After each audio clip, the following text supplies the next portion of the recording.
welcome back to another segment of CXpert Share, the podcast where we have real experts talk about real issues and solutions facing various industries. Today's exciting because we have a little bit of a twist. I have kind of a partnership of a partnership that we're going to talk through. That's going to allow us to address a pretty challenging industry. But before I get into the topic, let's get into the experts. Abraham, I'd like to start with you. If you'd like to introduce yourself, say a little bit about your company, and then we'll go to John. Sure. Brandon, I really appreciate your time for this call and attention to this specific need in the space. My name is Abraham Abadi. I've been doing telecom for the last 17 years. The company name is Abadi Group. In total, we've been doing telecom for the last 31 years. And I work with a ton of MSPs, network integrators, as well as all different types of partners across the nation, as well as we do work with about 150 carriers nationwide. So depending on where a customer is located, what their needs are, it's our job to source those providers, as well as give an extra layer of customer service and support. In general, the person who sold you the deal in the telecom space usually has nothing to do with your account after the fact. And we actually pride ourselves in making sure that not only do we sell the deal, but we are completely behind it, from negotiating the deal, provisioning, customer service, as well as 4 years down the road, if someone has a billing question or need to open up a trouble ticket, escalate a trouble ticket, we help with those details. There's no fee for anything that we do. We get paid from the carrier. So it's really in our best interest to make sure that the client is happy and they get what they deserve. Awesome. I mean, that's a heavy undertaking, I can tell you, as from being a on the customer side. But it's great to have someone in your corner that, like you said, is there for you after the after the implementation and after the deal is signed. I'm not saying anything about anybody else, but sometimes those guys tend to disappear a little bit. So that's a nice relationship. And speaking of relationships, I understand you have one with this wonderful gentleman who's joining us. John, why don't you tell me a little bit about who you are and your organization, and then I'll get into how you guys are tied together. Yeah, I'll try to keep it short, not like my partner over here. That was the longest. So I'm John Georgatos. I'm the CIO for Michael Morse, the largest law firm in Michigan, arguably the Midwest. We also have a consulting arm called Fireproof, and through Fireproof, I help other law firms transform. And glad to be here. Glad that you had us, Brandon. Excited for the conversation. Yeah, I'm excited for it too, and I'm going to say something. I don't want to alienate anyone. I'm a little surprised, honestly. So we're going to jump right in, John, because we don't really associate law firms with technology advanced, organizations. I'm going to say it so you don't have to say it. I don't want anybody to say that John won't say anything. So I'm going to say it. I'll tell you, in my experience, when we were looking at technology, and you have the early adopters and the bell curve, and we know how all that works. And we looked at the industries, and we know that consumer products and support came first, and then it was sales. And we always thought that banking and finance, no offense to any of you out there that are in that, but they were like the stragglers. They were like never gonna, because of all the regulations and stuff. And then we've seen them in the last few years actually pick up technology and start going.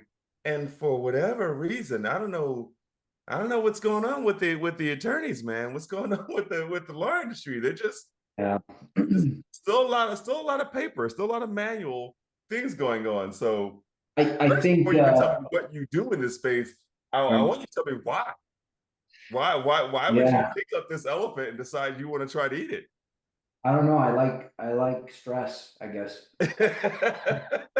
It was definitely a challenge. So I came from advertising. I probably told this story a million times, so I apologize to the viewers here, and especially anybody who's heard the story before. So I'll try to make it short. But I came from advertising, and so I knew nothing about the legal space other than dealing with our legal department in advertising and our general counsel and stuff, and having a lawyer myself. And so I always knew they were difficult people, no offense, and that they were always sort of resistant to change, and especially when it came around technology. And so touching on what you said about banking and stuff, I think for banking, when I look at them and the push for them was crypto, right? There was a disruptor. There was something in the space that was causing disruption. And Yeah. so they sort of looked at that and got their act together and said, okay, we need to speed this up, or this could be the end. I would probably say the same about, what's happening in AI today, right? A year and a half ago when ChatGPT came out, everybody was crazed and still going crazy. And every billboard, everything I look at today has the two letters AI, right? And Yeah. so I think AI is causing some stir and pushing these sectors like healthcare, legal, and government, which in my opinion are the most antiquated, but also the most important verticals, if you think about it, right? Mm-hmm. I've 3 children, and so I end up going to the ER more often than I want to, and I catch myself sometimes, and this is just how my brain works, sitting in the lobby and just looking up and looking at what network infrastructure they have or what operating system they run, and I'm always confused and saying to myself, how the hell are they running all this with such legacy, antiquated equipment? I just don't understand that. And so Wow. between privacy, between what's happening in sort of there's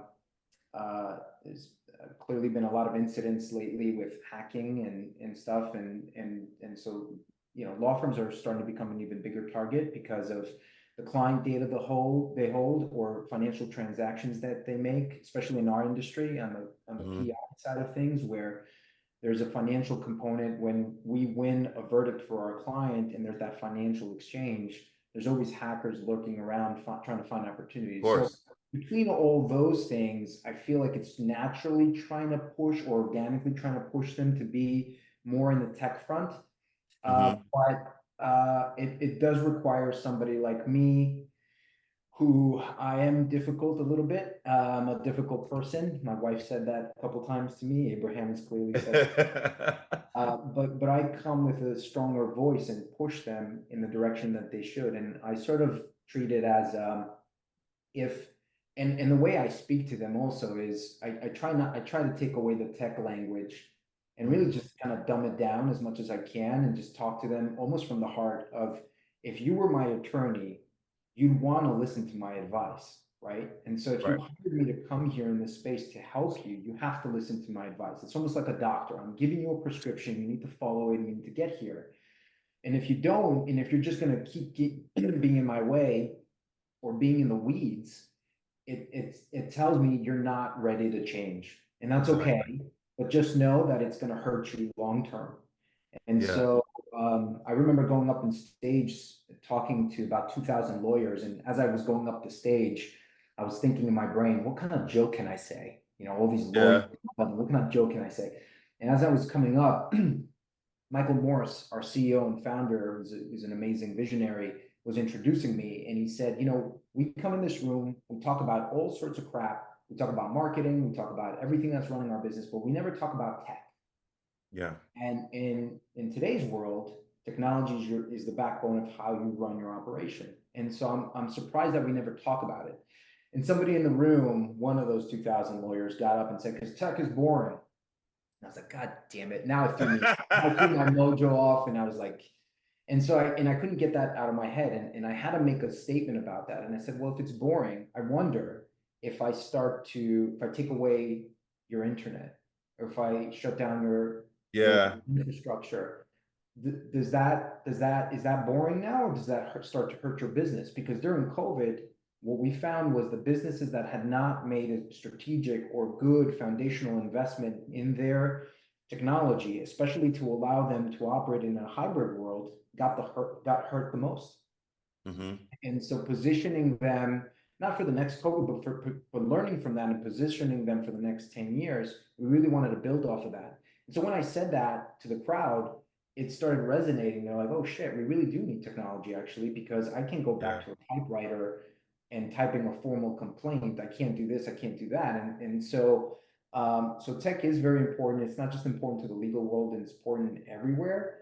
Mm-hmm. And so I'm sort of that person that's coming in, disrupting a specific industry, which was compelling to me. If you asked me Yeah. why would I come here, it was the challenge of changing the status quo and disrupting an industry that hasn't been challenged enough, in my opinion. And so in the last 2 years, with the help of Abraham, the help of Zoom, and the help of Microsoft, and all these other partners that we have, we've successfully transformed 18 firms. And just to put it in perspective, I still know CIOs who struggle to transform one company, not, you Right. know, not even considering 18 other firms with 18 different technology stacks, 18 million different opinions and challenges that come with it. And so we have in our pipeline another 100 firms to go, and so we're moving quickly, and we're changing things up. So that's exciting.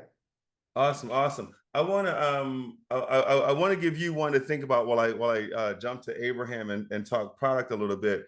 But when I come back to you, because I was thinking as you were talking about the law firms, and I understand that for a lot of them, it's all about the revenue of billable hours, and everything's typically attached to a client or an incident that happened, and that wouldn't really apply if you're talking about technology improvements for their own organization. So I want to come back to that, but I want to switch gears a little bit. Abraham, when I started this by saying I didn't really expect law firms to be so behind in their transition to technology and stuff like that. But you represent a lot of different partners from a supplier perspective. I'm not necessarily interested in the companies per se, as I'm interested in sharing what types of technology or products have you seen these law firms benefit from? A lot of law firms, well, John's a little bit more in the law firm space than I am, just to keep it safe. Mhm. But a lot of law firms have certain CRMs, certain integrations such as Salesforce and other types of integrations where they need that built into the contact center. So Mhm. they want everything sort of all together, but they also want some information that they have or pulling from Salesforce or other CRMs that they use. So we're definitely seeing a lot of that. We're seeing a lot of law firms that need more information on the analytical side. A lot of law firms have SMS campaigns that they do, whether it's in Zoom or outside of Zoom, that they need to have parity on, so to speak. So those are some of the things that law firms need to consider when moving phone services or contact centers from one provider to another. Yeah, perfect, perfect. So a lot of it has to do with the information and the data storage, the client storage, and stuff like that, and providing that experience. Um, John, so coming back to you, I mean, I'm assuming on your list, and you may have run into them already. Maybe a law firm they might be running kind of tight, from a financial perspective, from a revenue perspective. They try to have as much as they can build back to a client. Um, how do you overcome that with someone who, I mean, honestly, there might be someone listening to us right now who thinks that, yeah, my technology might be behind, but I'm running kind of tight. I don't see where I'd get money from. Why would I be able to do something like this? I don't think that's just a challenge that the legal world faces. I think that's a challenge with any small medium business, right? Correct. Out of the enterprise world, could probably say the same depending on what budget they have. I'll say this: the average firm that we've worked with um, is anywhere between 10 to 15 years behind the curve, Hmm. in the gap they have. And I'm talking, and that's a tremendous gap. You take Michael Morse as an example, who actually Michael thought, I kind of want the CIO to come in to look under the hood, but he felt I'm good. I Yeah. have good IT, I have good structure, Ring Essentials okay, and this is okay. And then I came in and I was like, oh my God, you're still running on desktops. Hmm. That's so early 2000s, I said to him. I think that was slightly insulting. But you're on-prem completely, which is not the way the world runs today, especially with the advancements cloud has made. Your security is probably behind, which is, again, we'll touch on, I said. And you have way too many tools and you've not consolidated anything. And every single tool does something different that touches on something else. And it just creates this kind of domino effect. And it was sort of disorganized and decentralized, so to speak. And so not everybody's like Michael Morse. Michael Morse was just lucky that he did well from a business perspective, and he was sort of ripe for a good transformation. We've worked with other law firms that are smaller, they're just starting, and we all know technology, IT, let's put it as IT, because technology I think is important, but IT is a luxury.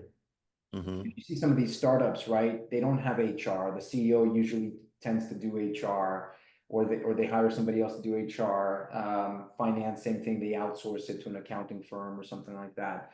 And so you only see what as they grow more and they evolve more, where they start to make an investment, and that's where the transformation starts coming into play. We've transformed some smaller firms where we've worked with them and the budget that they've had. And I've been lucky to work with somebody like Abraham, who can come in and formulate something that meets their budget, but also gives them the advantages that they need. But a lot of these firms know that they have to make an investment. And so I don't go out saying borrow, go out, borrow, steal. I don't care what you have to do, money.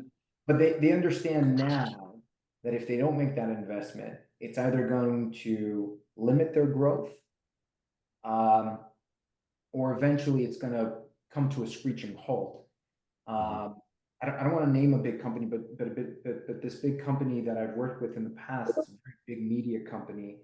They're about 2,500, almost close to 3,000 people worldwide, and they did very well for themselves.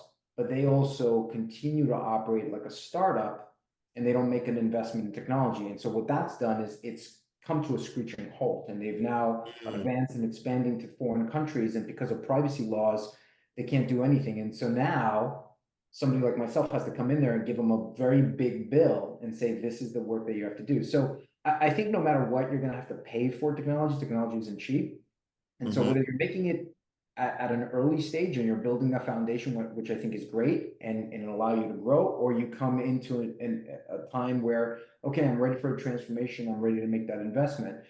But it is always hard to talk to firms, especially the firms we work with, because there's no outside investment, there's no outside capital. Most of them are debt free, and they prefer to remain debt free. And so when you're talking to one person who it's literally affecting their pocket, which is the CEO and founder, because that's their money. And so having that difficult conversation, which I've had now repeatedly over 20 times with different owners, but explaining to them why it's important and showcasing the ROI, which I think a lot of CIOs don't do very well in explaining what that ROI is. Sometimes they have a difficult time recognizing what that ROI is, but I can see it almost instinctively what that can be.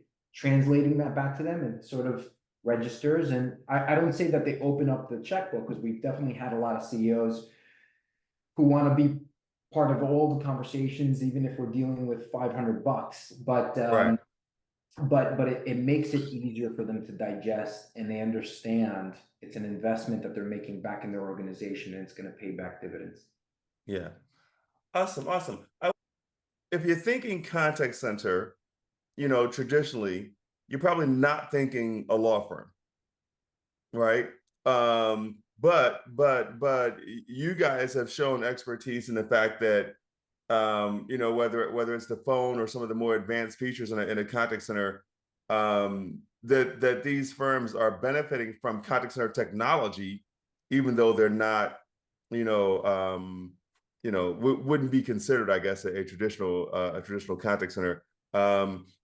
But something specific that we talked about pre-camera was we talked about some of the exposure or opportunities that they may have, because, like you said, there's money, there's payments, so they, of course, for especially being a lawyer, they know there's bad actors out here, right? And you know, there are people that want to take the easy way or what they think is the easy way. So are you seeing that as being one of the drivers? Are you seeing the desire to have maybe multiple systems like Abraham talked about, you know, having the CRM and everything integrated? Is that one of the drivers, to have everything in one place, or to limit the number of systems they're using? Like what are some of the reasons? And this is a toss up to either one of you or both of you. What are some of the things that you found to be helpful in moving this industry forward from a technology perspective? I'll take that, and Abraham, feel free to chime in. I'll say this. When I came into this space, it was instantly made clear to me. A couple of things were made clear to me. One, the PI space, which stands for personal injury in the legal world, invests a lot in their intake, because they want to have a big calling center that runs 24/7. And so when that future client or person calls in and says, I've just been through a very traumatic experience and I need to speak to an attorney, we need to be able to pick that phone up. And we also need to have that human element of being able to be sympathetic to what's going on, and being able to understand the urgency, and make sure that we get this potential client to the right attorney. And so it was made clear to me that we can never afford to have one missed call, or at least from Michael Morse's perspective. And it was funny, when I first met Michael Morse, I met him on a Zoom call. And I said, well, so we're meeting on Zoom. I said, but you have Ring Central also, and you also have Teams. Yeah. Right off the bat, I knew you guys are all over the place. So, and I asked him, I said, why are you guys, if you have Ring Central, why are you not using Ring Central to host this particular call? And he said, because it's kind of outdated. I don't like it. It's not simple like Zoom. Yeah. I said, got it. Okay. And so when I came in, I noticed almost pretty quickly that this industry likes to follow everybody else. And so when I asked Michael Morse, I said, just curious, like, how did you come to be? You've had now Ring Central for 3 years. I don't even remember what, I don't even think he remembers what he had prior to Ring Central, but probably something ancient. And I said, what made you go to Ring Central? Like, what, you know, did you do due diligence? He goes, no. I asked my buddy over here who has another law firm, and he's pretty successful, and he told me to go on board. And I was like, that's how you made your decision? You didn't go out, you didn't test it, you didn't do a proof of concept, nothing? And he said, no, I thought if it's working for him, it must work for me. And so I quickly realized this industry is based on just referrals. And actually, funny enough, that's their whole shtick, right? Yeah, I was gonna say that's the whole business model. Right, that's the whole business model. If they can't take on a case, they're going to refer it to another partner. And so, and it was amazing to me, because I came from advertising, and so we never revealed our secrets to another competitor. Right. It's interesting to see how these lawyers work with one another. They weren't technically competitors. They were almost sort of like creating this circle of referrals. And so they would share ideas such as, what would you do for marketing? Or what would you do for tech? Or what, you know? And so when I looked at all these firms, they all, for the most part, had Ring Central. And I want to go on record for anybody who from Ring Central. I was gonna say this. Anti Ring Central. Yeah. In fact, I would say that Ring Central was sort of the the grandfather, and I say that with all due love and respect, of building the foundation of going into kind of the VoIP arena, and really building the cloud, and building for all these other applications, including Zoom, to kind of step into. And again, I just, as I got to, and funny enough, I should share this. When I came to Michael Morse, I actually did try to salvage the relationship. So I reached out to the chief revenue officer at the time, who's still the chief revenue officer, and we had a great conversation. And I said to him, look, you know, this firm is going to change. And I have a fiduciary responsibility to do that for them. But I'm trying to give everybody the benefit of the doubt here, because trust me when I tell you, it's more of a pain for me to go and rip something apart and go find something new. Absolutely. And, right. So I tried to make it work. And I think that lasted for about a week. Things were okay. And then we went back to kind of the same way. And that's when I knew, okay, I have to find a different solution. And so I wasn't necessarily looking at Zoom, but what happened was I was intrigued with what Zoom was doing. I was intrigued that they were constantly making an investment and from a R&D perspective. And when I look at a company today, I want to be with a partner, and I've said this publicly before, I want to be with a partner who's actually doing it different for the next 10, 20 years. Not, Right. I've been doing the same thing for the last 20 years. That's not appealing, especially in today's world where things are just changing rapidly on top of what's happening with AI. And so we looked at Zoom, and a lot of people say there's luck and timing and stuff. Yeah. When we started looking at Zoom, Zoom was just introducing contact center. And Wow. so Okay. we were at this pivotal point where we had to make a very critical decision. Either we're going to renew for another year with Ring Central and go through the pain points that we already knew, or we're going to take a leap of faith and we're going to invest in something that, yes, might be a little scary and it might be a little risky, but if it can do half of what it claims it can, it's definitely a bar above what we had. Yeah. So we took that leap of faith, and we were the first personal injury firm in the nation, probably in the world, really, if you think about it, of that we went with contact center and adopted contact center, and Zoom One at the time, as it was labeled, and all of its features. Now, I've taken a lot of shit from our friends at Microsoft because we, as a law firm, we are heavily invested in Microsoft, as I'm sure you can appreciate, and Right. we being behind the ship, we made an even bigger investment, moved away from those archaic desktops that I mentioned before that Michael Morse had into sophisticated Surface laptops. We moved to the cloud. We adopted Microsoft's cloud. We did everything with the exception of Teams, and I catch a lot of shit for that. But what I told Microsoft was, if you guys had a contact center, I'd be talking to you. Right. But you don't. And I don't think there's even an interest of you to build it. And I'm not also interested in building a Frankenstein where I have to get a third party to integrate with you. I had little to no interest in doing that. And so, and as we saw Zoom and being kind of the pioneer in the UCaaS space, I said, this is who I want to be with. These guys are changing the status quo. They're like the Amazon, right, of players, and they're changing, and I want to be with them. If this firm is going to grow, we want partners who are growing in their particular vertical, and the ones who do it very, very best in class, so to speak. Yeah. And that's how we got together with Zoom. And for the last, year and a half to almost 2 years, we've been, I want to use the word influencing, I suppose, helping other law firms understand the value that Zoom can bring to their firm and onboarding them in that. And there's a big appetite for that because all these firms suffer from the same kind of troubles and problems that Michael Morse had. And so we built a blueprint. We were not an advocate of Zoom day one. Right. I'm a believer in, the proof is in the pudding. I have to show that there are results. Then I can actually go talk about it. Because a lot of people jump that gun and be like, we invested in Zoom. We think it's going to be the best thing, or we invested in so and so. We really wanted to show there is an ROI. And I seriously mean this. I don't think we've ever had a missed call since we made that investment. Yeah. Maybe we've had hangups, but that's not the same of call getting cut off or the quality is terrible. We've not had one since we've invested.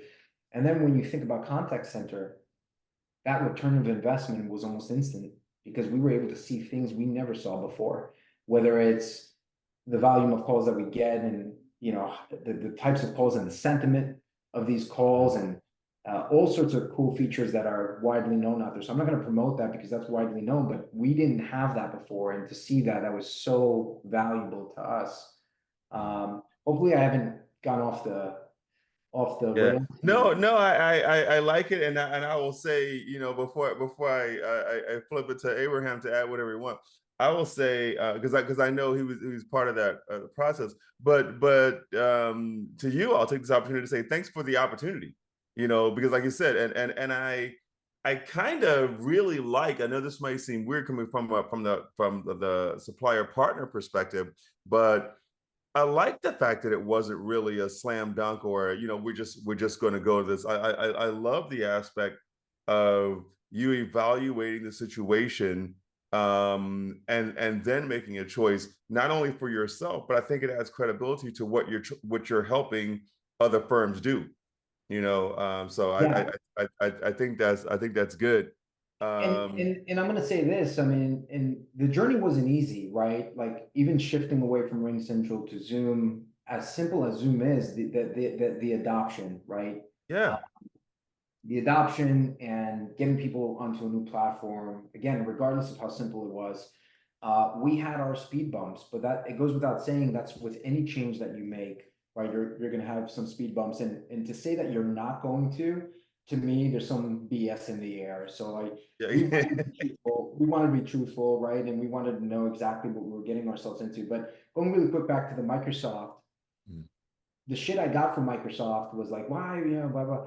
I said to them, well, it's funny to me because Teams, when you think about Microsoft Teams and Zoom, you guys have the most synergy than any other player between the two, right? Whether it's with SharePoint, whether it's with OneDrive, whether being able to now message between a Teams client and a Zoom client. Uh, mm-hmm.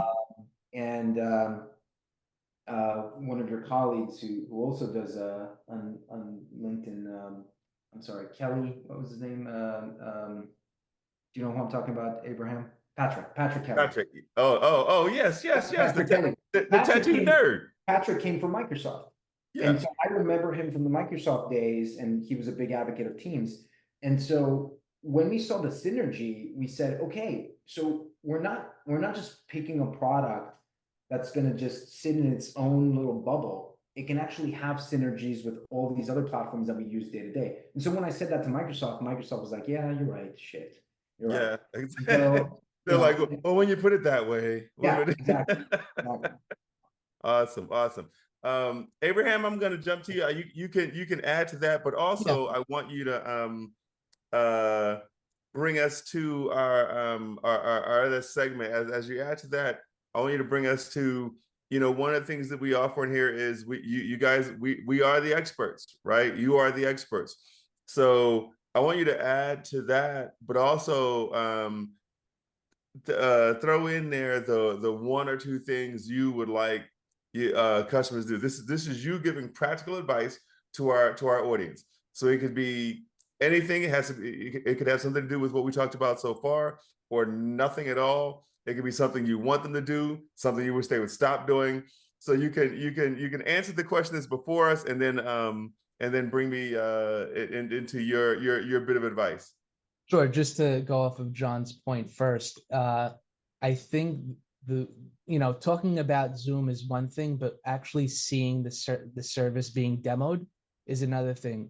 I've seen many times over where you just have an initial conversation with someone about Zoom, like, oh, Zoom, they do voice, they do contact center, but we don't know them as that. We only know them as meetings. But once they actually see the demo, once they actually see the desktop app, the soft phone, the desktop app, as well as the mobile app, most people are blown away. Once they see it, putting pricing aside, they almost love it.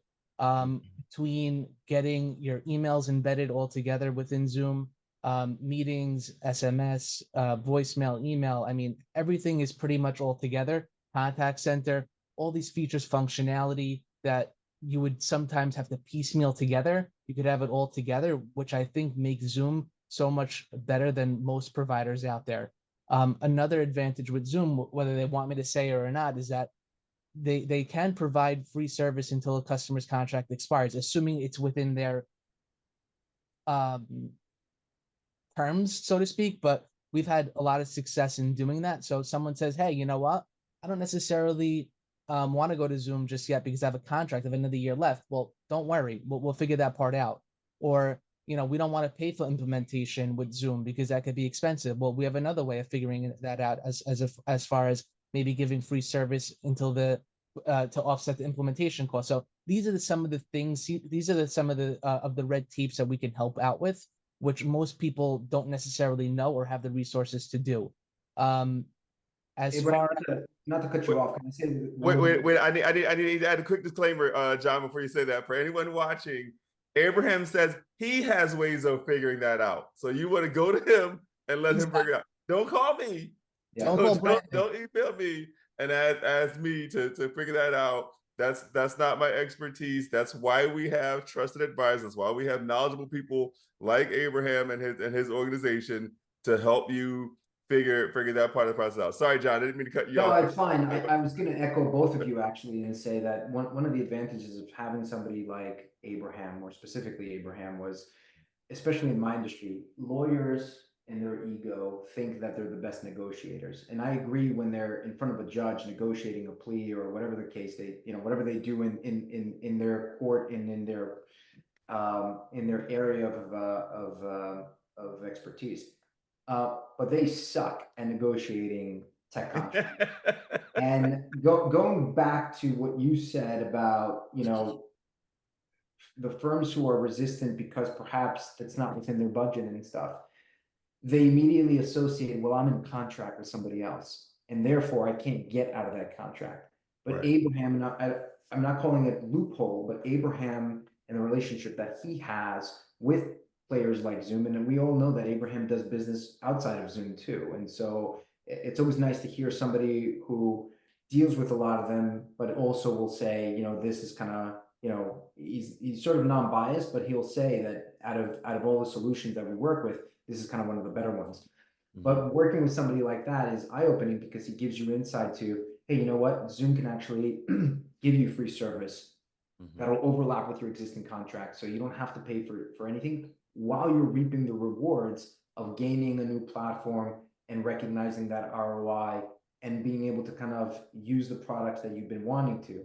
And so that's been really beneficial for us, especially again, dealing with the lawyers who think, I know a contract, I'm a lawyer, I know better than anybody else. Exactly. Good point. Good Yeah, point. all good points. Yeah, just this, in the telecom space, there's a lot of red tape. And we have a way of, because we've been doing it so long and because we have certain relationships with certain providers, are able to sort of cut through that and sort of get to the chase and get to the bottom line as far as what the cost should be and what to expect going forward. So, that's a great play for someone who is needing a technology upgrade or is just trying to even reduce cost or just, get better service. Perfect. So what's the any from either one of you or both of you, any one quick bit of advice, one quick nugget, something you want to share with the audience that I guess you want to go? sorry. Yeah. I guess I'll go. I figured you'll end off because you talk a little longer than me. Oh, he got you I back mean, from the beginning. I mean, you said I had a long intro. I mean, forget my intro. I'll give him that. I'll give him that. The one thing that comes to mind when you initially said it is really provide the right solution and don't try and sell something just to sell it. Because we are unbiased and because we can sell whatever we want or pitch to whatever we want, doesn't mean that we should say whatever we want. We have to figure out what the problem is, what the needs are, and figure out the right solution. 9 out of 10 times would Zoom be the right play? Let's say, yeah, if it is, then we'll try and recommend it. But if there are other players out there that we feel that are right players for the right reasons, then we're going to try and present those and try and make those recommendations. We've done that. Awesome. We've done that before. So that's awesome. Well said. I'll finish it up and I'll try to keep it short since my partner here thinks I'm long-winded. Don't resist change, right? Because change is inevitable. I know that's a typical thing to say, but I would also say take the risk of exploring something new, because just because you've been doing it for so long, or it seems like it's got this track record, it's okay to change gears and try something new, and because you never know what that might do. And that was what we found with Zoom, was we took a leap of faith It was a very new product. Nobody else was doing it. And we didn't think in our wildest dreams that, almost 2 years later, that other law firms would come on board and follow that path. But I can say with confidence, they didn't follow the path this time, at least, just because somebody said something. They followed the path because they themselves recognized the value the tools brought. So I would say take the risk, look at something else, and always, for the love of God, do a proof of concept.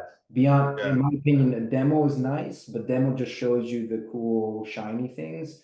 Proof of concept actually puts it in to through that stress test of knowing what you're going to get. And yeah, that's Yeah. probably the best advice I can give I now. love that. I love that. Take the rest. And of course, I love, the proof of concept because, like you said, it's there's a lot of shiny toys out there. There's a lot of bling in demos. So I love that idea of seeing, what it really looks like in real time in your organization. Guys, I got to tell you, this has actually been kind of fun for me. I enjoy the not just the topic and the approach, but the interaction is great. And Abraham and John, it's been a blast. I appreciate you guys doing this with me. I appreciate it for the audience. For those of you out there, thank you so much for joining us on this segment of CXpert Share.